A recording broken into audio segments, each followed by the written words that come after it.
Hi students, good morning everyone. Now today I am tell us about phylums.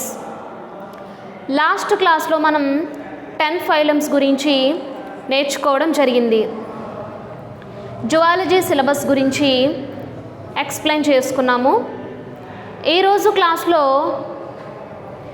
Remaining phylums ఏవైతే ఉన్నాయో వాటి గురించి నేర్చుకుందాము. మనకి 10 ఫైలమ్స్ గురించి లాస్ట్ క్లాస్లో చెప్పాను కదా. Porifera, Cnidaria, Ctenophora, Platyhelminthes, Nemathelminthes, Annelida, Arthropoda, Mollusca, Echinodermata, Hemichordata. టోటల్గా మనకి 10 ఫైలమ్స్ అనేవి మనకి యూనిట్ 3లో ఉన్నాయి. ఈ 10 ఫైలమ్స్ అన్నీ కూడా వెన్నెముక లేనటువంటి జీవులు. వెన్నెముక లేనటువంటి జీవులన్నింటినీ కూడా 10 ఫైలమ్స్లో పెట్టడం జరిగింది. ఓకే, నెక్స్ట్ ఫైలమ్స్ గురించి నేర్చుకుందాం. నెక్స్ట్ ఫైలం మనకి ఫస్ట్ ఫైలమ్స్ మనకి నోటెడ్ అయిపోవాలి కదా.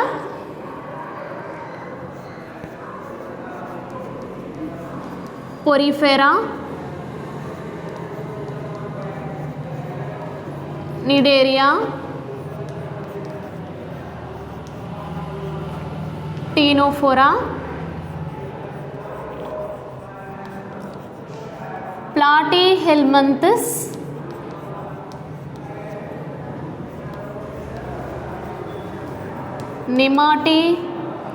నెమటోడా or Nemathelminthes, Annelida, Arthropoda, Mollusca, Echinodermata, and last one Hemichordata.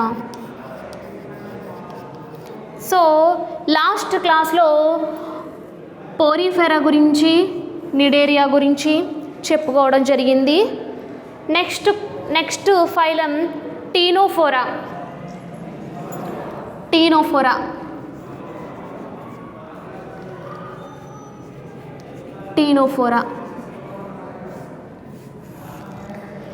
టీనోఫోరాను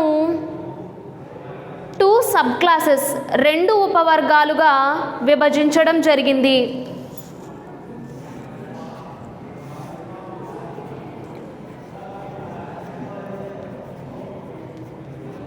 టెంటాక్యులేటా, Nuda. మనం టీనోఫోరాకి ఎగ్జాంపుల్గా ప్లూరోబ్రాకియా,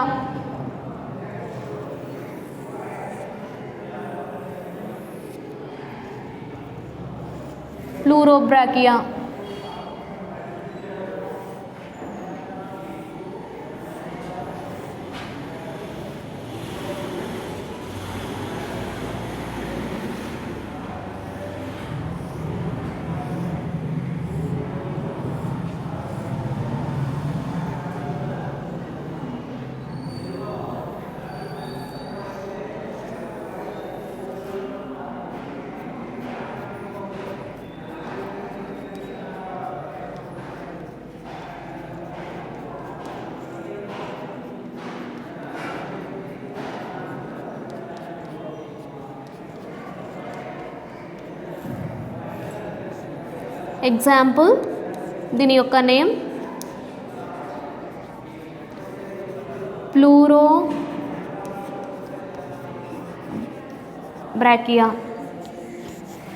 మనం టీనోఫోరా యొక్క సాధారణ లక్షణాలను అబ్జర్వ్ చేసినట్లయితే, సాధారణ లక్షణాలు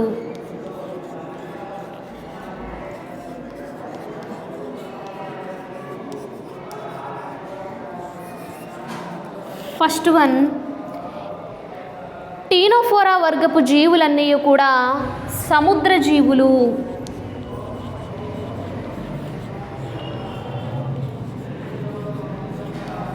అంటే టీనోఫోరా వర్గంలో ఉండేటువంటి యానిమల్స్ అన్నీ కూడా మెరైన్ యానిమల్స్, సముద్రంలో మనకి కనిపిస్తూ ఉంటాయి. నెక్స్ట్ వన్, మనకి దీని యొక్క బాడీని, దీని యొక్క దేహాన్ని కనుక మనం అబ్జర్వ్ చేస్తే కనిపిస్తున్నాయి చూడండి 8 లైన్స్. 4 1 2 3 4 5 6 7 8 లైన్స్ కనిపిస్తున్నాయి కదా. ఈ భాగాల్ని కాంకాకార భాగాలు,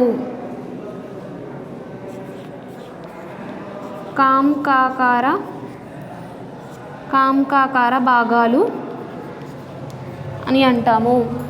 అయితే ఈ 8 లైట్స్ని కాంకాకార భాగాలు అన్నాం కదా, వీటిని కోంబు ప్లేట్స్ అంటాము. కోంబు ప్లేట్స్ని తెలుగులో కాంకాకార భాగాలు అంటాము. ఈ కాంకాకార భాగాలు ఉండడం వల్ల దీనికి టీనోఫోరా అనేటువంటి పేరు పెట్టడం జరిగింది.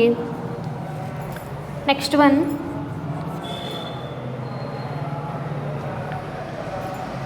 మనకి టీనోఫోరా వర్గపు జీవుల్లో ఉండేటువంటి కణాలను లాసో కణాలు లేదా కోలోబ్లాస్ట్స్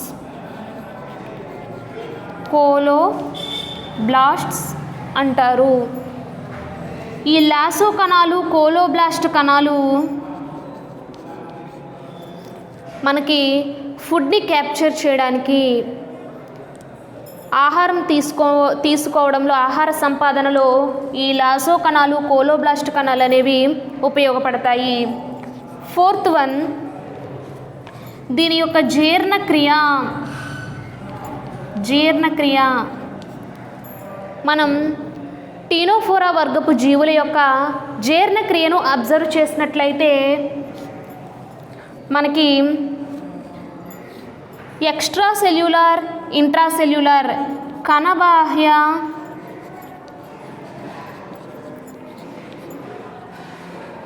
కణాంతస్థ జీర్ణక్రియలు జరుగుతాయి. కణబాహ్య అంటే ఏంటో, కణాంతస్థ ఏంటో లాస్ట్ క్లాస్లో నేర్చుకోవడం జరిగింది. కణబాహ్య అంటే కణానికి బయట జరిగేటువంటి జీర్ణక్రియను కణబాహ్య జీర్ణక్రియ అని, కణానికి లోపల జరిగేటువంటి జీర్ణక్రియను కణాంతస్థ జీర్ణక్రియ అని చెప్పడం జరుగుతుంది. కణబాహ్య జీర్ణక్రియ మనకి బాగా అభివృద్ధి చెందినటువంటి జీవులలో, కణాంతస్థ జీర్ణక్రియ అభివృద్ధి చెందినటువంటి జీవులలో కనిపించడం జరుగుతుంది. నెక్స్ట్ వన్, దీని యొక్క ప్రత్యుత్పత్తి, రీప్రొడక్షన్ కనుక మనం అబ్జర్వ్ చేస్తే ప్రత్యుత్పత్తి లైంగిక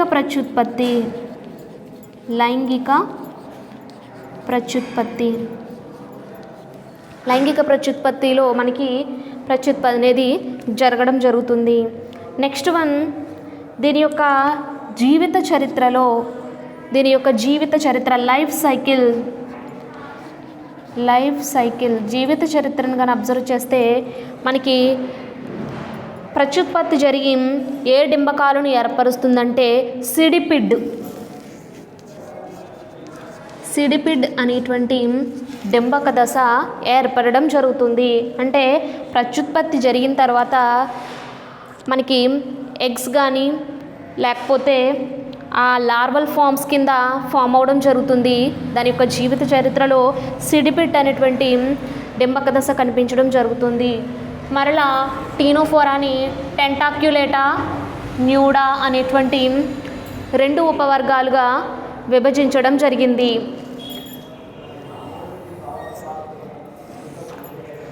what is the next phylum? ప్లాటిహెల్మంతస్.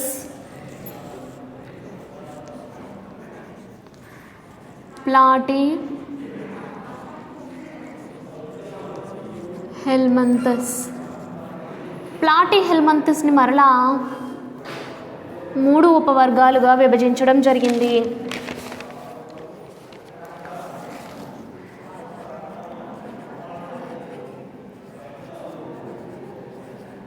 టర్బల్లేరియా, ట్రిమటోడా, సిస్టోడా అనేటువంటి 3 ఉపవర్గాలుగా విభజించడం జరిగింది. ప్లాటీహెల్మింథస్ వర్గపు జీవులకి టీనియా సోలియంని ఎగ్జాంపుల్గా తీసుకుంటే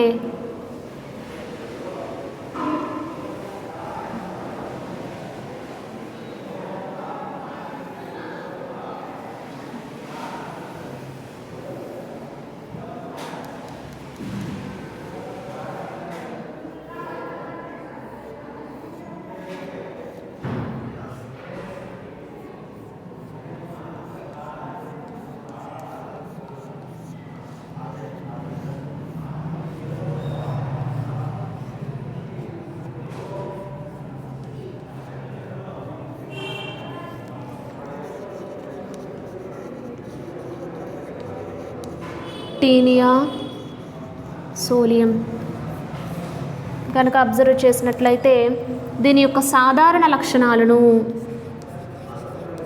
జనరల్ క్యారెక్టర్స్ ఆఫ్ ప్లాటీహెల్మింథస్ సాధారణ లక్షణాలను అబ్జర్వ్ చేసినట్లయితే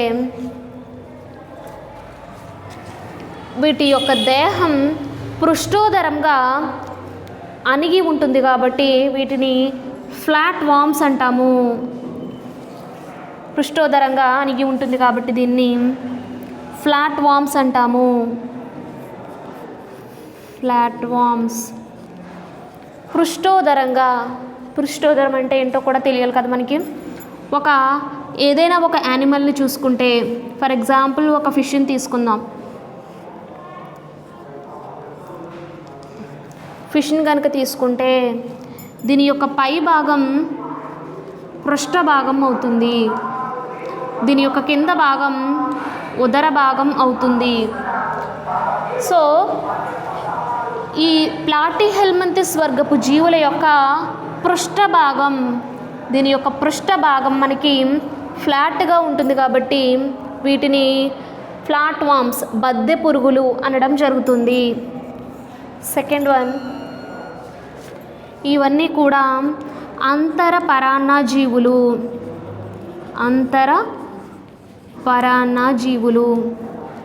అంటే అంతర పరాన్నజీవులు అంటే అసలు పరాన్నజీవులు అంటే ఒక జీవి వేరే జీవిపై ఆధారపడితే వాటిని పరాన్నజీవులు అనడం జరుగుతుంది. అంతర అంటే లోపల. అయితే ఈ టీనియా సోలియం అనేటువంటి ఈ యానిమల్ ఎవరైతే పిగ్మిట్ తింటారో ఆ పిగ్మిట్ తిన్న వాళ్ళకి మనకి లోపల ఇంటెస్టైన్లోకి ఇది వెళ్ళడం జరుగుతుంది కాబట్టి ఇవి అంతర పరాన్నజీవులు. థర్డ్ వన్, దీని యొక్క ఈ అంతర పరాన్నజీవుల్లో మనకి కొక్కేలు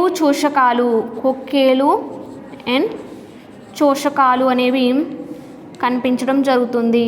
అంటే పైన చూడండి, కొక్కేలు చోషకాలు ఉండడం జరుగుతుంది. నెక్స్ట్ వన్, దీని యొక్క దేహం అనేది నిచ్చెన ఆకారంలో ladder like structure. Fifth one, body చూడండి, నిచ్చెన ఆకారం, ఒక గొలుసులాగా లేదా ఒక నిచ్చెనలాగా మనకు కనిపిస్తూ ఉంటుంది. నెక్స్ట్ వన్, జీర్ణక్రియ అంతా కూడా మనకి నోటి దగ్గర జరుగుతుంది. మనకి జీర్ణక్రియ అంతా కూడా జరుగుతుంది. అంటే డైజెషన్ అంతా కూడా మౌత్లోనే జరుగుతుంది. పాయువు అనేది ఉండదు, యానస్ ఈజ్ ఆబ్సెంట్, పాయువు ఉండదు. నెక్స్ట్ వన్,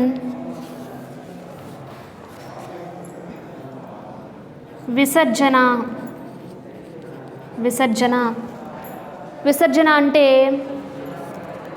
ఏవైతే హానికర వ్యర్థ పదార్థాలు బాడీలో ఉంటాయో వాటిని బయటికి పంపించడాన్ని విసర్జన అంటాము.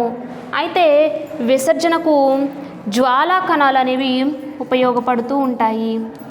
జ్వాలా కణాలు ఇవి స్పెషల్ ఆర్గాన్స్ ఆఫ్ ప్లాటీహెల్మింథస్ వర్గపు జీవుల యొక్క స్పెషలైజేషన్ ఏంటి అంటే జ్వాలా కణాలు విసర్జనకు తోడ్పడతాయి. అయితే హ్యూమన్స్లో మనకు విసర్జనకు ఏ పార్ట్స్ అనేవి యూజ్ అవుతాయి?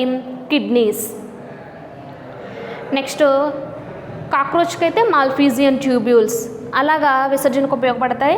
ఇందులో జ్వాలా కణాలు అనేవి ఉపయోగపడుతూ ఉంటాయి. నెక్స్ట్ మనం దీని యొక్క రీప్రొడక్షన్ ప్రత్యుత్పత్తి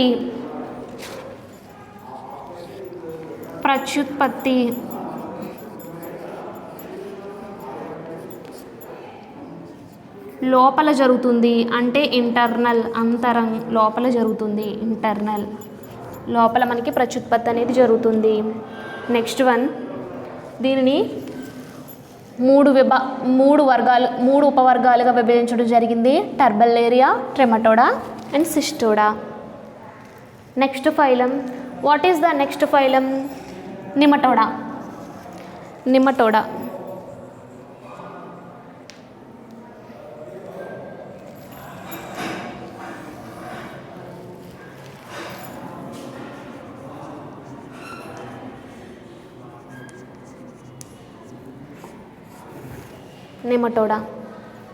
నిమటోడాని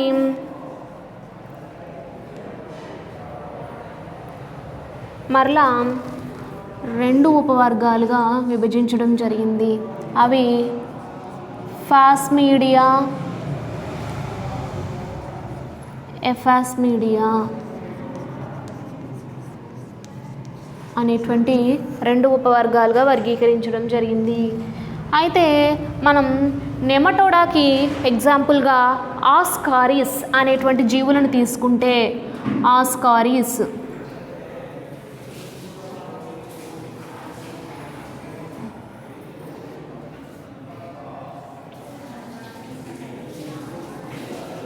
మేల్, పురుషజీవి.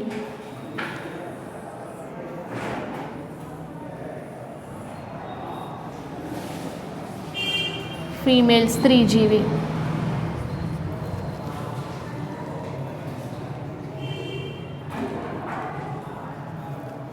వీటి యొక్క సాధారణ లక్షణాలు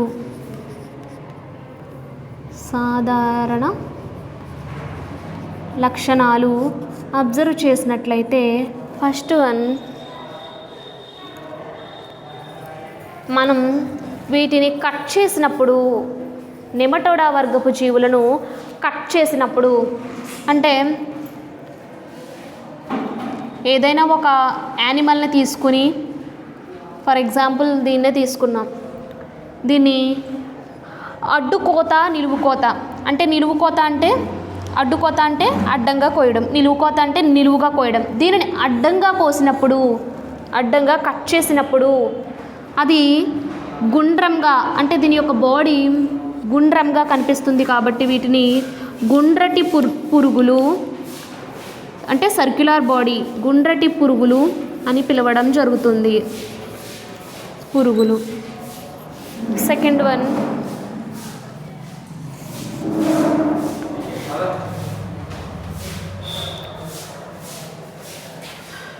అంటే రౌండ్ వామ్స్ అని పిలవడం జరుగుతుంది. దీని యొక్క విసర్జన ఎలా జరుగుతుంది? ఇందులో విసర్జన మనకి ప్లాటిహెల్మంతిస్లో జ్వాలా కణాల ద్వారా జరిగింది. ఇక్కడ రెనెట్ గ్రంథులు ఉంటాయి. ఈ రెనెట్ గ్రంథుల ద్వారా విసర్జన అనేది జరుగుతుంది. నెక్స్ట్ వన్, రీప్రొడక్షన్, ప్రత్యుత్పత్తి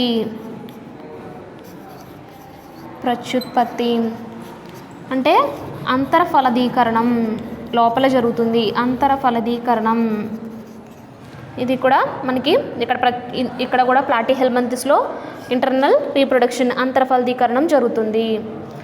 ఫోర్త్ వన్,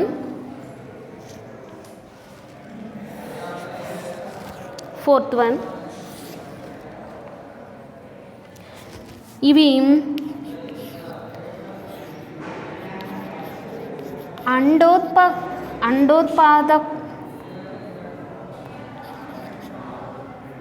అండోత్పాదకాలు, శిశుత్పాదకాలు.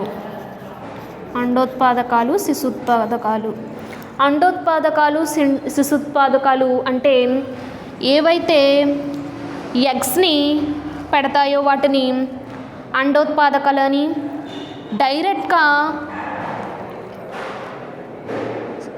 పిల్లలను పెడితే అంటే డైరెక్ట్గా మనకి బర్త్ అంటే గివ్ బర్త్ ఏదైతే జన్మనిస్తుందో వాటిని శిశుత్పాదకలు అని పిలుస్తాం. మనం ఎగ్జాంపుల్గా హెన్స్, కోడిని కనుక తీసుకుంటే అవి ఎగ్స్ పెడతాయి. శిశుత్పాదకాలకి ఎగ్జాంపుల్గా హ్యూమన్స్ని తీసుకోవచ్చు.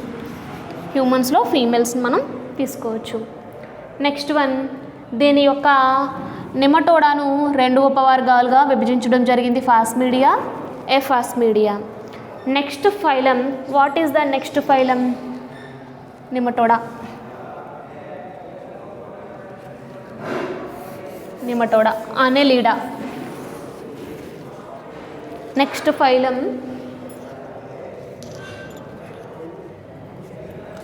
అనెలిడా.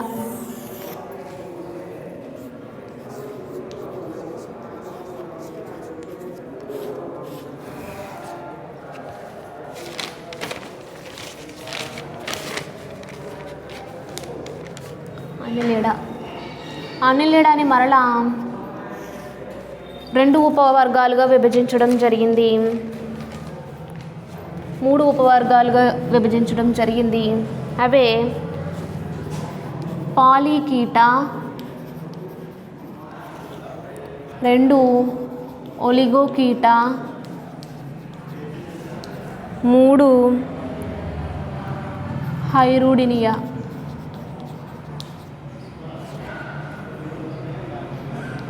హైరూడినియా అనేటువంటి 3 ఉపవర్గాలుగా విభజించడం జరిగింది. అనెలిడాకి ఎగ్జాంపుల్గా మనం నీరిస్ అనేటువంటి ఎగ్జాంపుల్ తీసుకున్నట్లయితే, నీరిస్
నీరిస్ని కనుక మనం ఎగ్జాంపుల్గా తీసుకుంటే, నీరిస్ వీటి యొక్క సాధారణ లక్షణాలు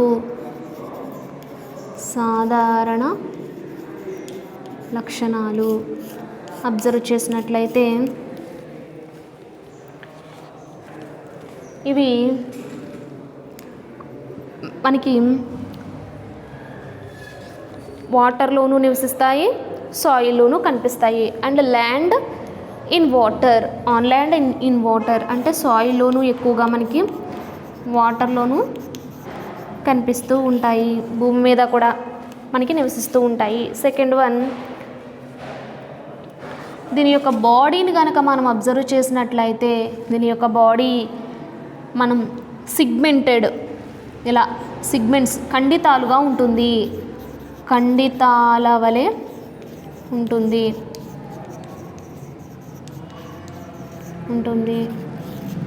థర్డ్ వన్,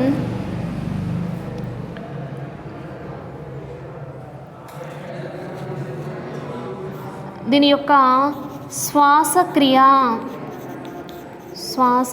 నీరిస్ లేకపోతే ఎర్త్వామ్, వానపామ్ ఎగ్జాంపుల్గా చెప్పుకోవచ్చు, లేదా జలగ,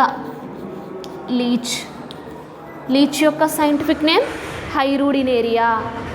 హైరూడినేరియా, లీచ్ యొక్క సైంటిఫిక్ నేమ్. శ్వాసక్రియ మనకి వాయువుల వ్యాపనం డిఫ్యూజన్ మెథడ్లో అంటే స్కిన్ ద్వారా, చర్మం ద్వారా మనకి శ్వాసక్రియ అనేది జరగడం జరుగుతుంది. వాయువుల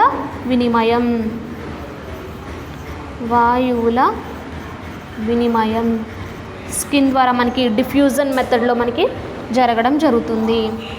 నెక్స్ట్ వన్ అంటే మాయిస్ట్ స్కిన్, తడిగా ఉండేటువంటి చర్మం ద్వారా మనకి శ్వాసక్రియ అనేది జరగడం జరుగుతుంది. నెక్స్ట్ వన్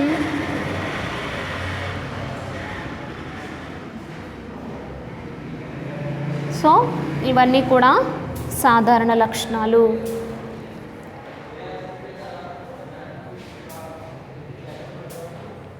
నెక్స్ట్ దీనిని 3 ఉపవర్గాలుగా విభజించడం జరిగింది. 3 ఉపవర్గాలు ఏంటవి? పాలికీటా,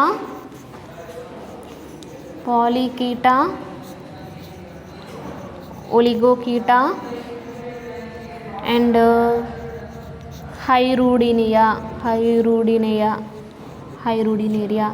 మనం లీచెస్ని ఇందులో పెట్టడం జరిగింది. జలగ యొక్క సైంటిఫిక్ నేమ్ హైరూడినేరియా. సో ఈరోజు క్లాస్లో మనం టోటల్గా 4 ఫైలమ్స్ గురించి చెప్పుకోవడం జరిగింది. లాస్ట్ క్లాస్లో పొరిఫెరా గురించి, నిడేరియా గురించి చెప్పుకోవడం జరిగింది. ఈ క్లాస్లో టీనోఫోరా, ప్లాటీహెల్మంథిస్, నెమాటీహెల్మంథిస్ ఆర్ నెమటోడా, అనిలిడా వీటి గురించి చెప్పుకోవడం జరిగింది.